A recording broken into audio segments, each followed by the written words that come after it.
Mercredi famille. Ça fait une semaine que nous avions mis une pause pour que vous ayez également le temps de réfléchir un peu sur tout ce qu'on a parcouru ensemble jusque-là.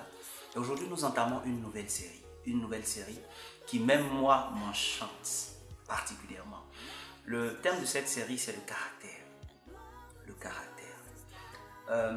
Beaucoup de personnes ont une certaine définition du caractère et même le dictionnaire nous donne des définitions du caractère. Donc certains, quand on parle de caractère, pensent la plupart du temps au tempérament en fait. C'est-à-dire il est calme, il est colérique, il est doux, etc., etc. Nous aurons une autre série particulièrement sur les tempéraments, les différents types de tempéraments et les compatibilités qui puissent exister entre les tempéraments dans le couple. Mais non, il ne s'agit pas de cela quand on parle de caractère. On a aussi une définition très connue. On dit d'une personne qu'elle a du caractère lorsque c'est une personne qui a une forte personnalité, lorsque c'est une personne qui est intransigeante, lorsque c'est une personne qui, quand elle arrive dans un environnement, eh bien, elle marque son territoire. On sent ses traces et ses marques dans cet environnement. Mais il ne s'agit non plus pas de cette réalité-là. Dans la parole de Dieu, nous avons un homme qui s'appelait Simon. Simon avait été choisi par Jésus pour être celui sur qui l'église allait être bâtie. Et Simon, en face d'une jeune fille, va régner Jésus. Celui qui est censé être le chef de l'église, celui qui a dit à des démons, sortez, et les démons sont partis. Celui qui a conduit les 12, a été capable de régner Jésus quand il était avec une jeune fille. On dit également qu'un autre s'appelait Abraham. Et Abraham devait rencontrer un certain roi dans un environnement. Il part avec son épouse et il dit que son épouse est sa sœur. Pourquoi? Parce qu'Abraham avait peur de se faire tuer. Pareil, son fils qui s'appelait Isaac, à un certain moment de son histoire, va se déplacer dans une région. Et le chef de cette tribu, il va lui présenter son épouse comme étant sa sœur. Si tu m'écoutes aujourd'hui, le caractère, ce n'est pas être quelqu'un qui a une forte personnalité. Non, ce n'est pas ça seulement être quelqu'un qui a du caractère. Ce n'est pas simplement être doux ou bien être colérique que d'être quelqu'un qui a du caractère. Être quelqu'un qui a du caractère, c'est être quelqu'un qui peut tenir devant une femme et ne pas régner son maître Jésus. Quelqu'un qui peut tenir devant son patron et ne pas régner son maître Jésus. Quelqu'un qui peut tenir devant les tentations et ne pas régner son maître Jésus. Quelqu'un qui a du caractère, c'est quelqu'un qui peut s'appeler Abraham et ne pas dire que sa femme est sa sœur, juste pour la survie de sa personnalité. Quelqu'un qui a du caractère, c'est quelqu'un qui peut conserver ses valeurs et traverser le temps.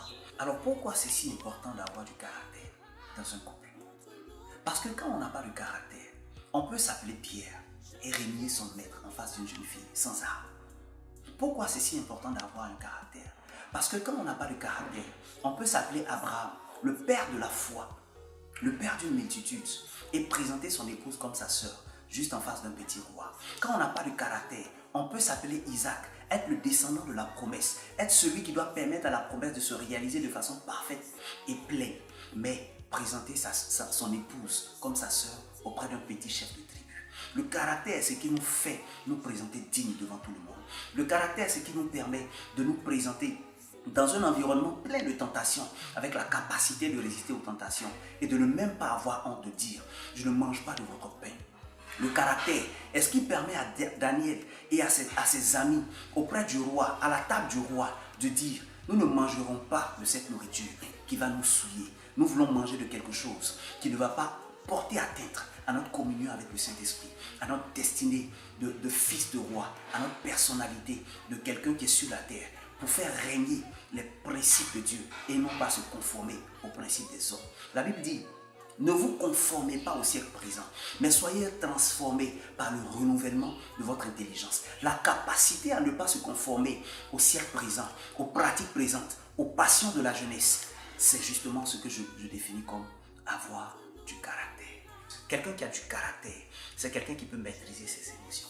C'est quelqu'un qui peut apprendre à pardonner. C'est quelqu'un qui peut se détourner d'une voie qui n'est pas la bonne. Avoir du caractère, c'est avoir la capacité à pouvoir se remettre en cause, à pouvoir pardonner, à pouvoir laisser tomber. Une prière pour aujourd'hui. Seigneur, je te rends grâce et je te bénis pour la personnalité avec laquelle je suis né, mais encore et surtout pour le caractère que tu me donnes. Le caractère, de ne pas avoir peur, ou du moins de ne pas permettre à ce que la peur et les craintes puissent influencer mes décisions, puissent influencer mes prises de position, puissent influencer le choix que j'ai fait de vivre dans une relation de couple, dans un mariage.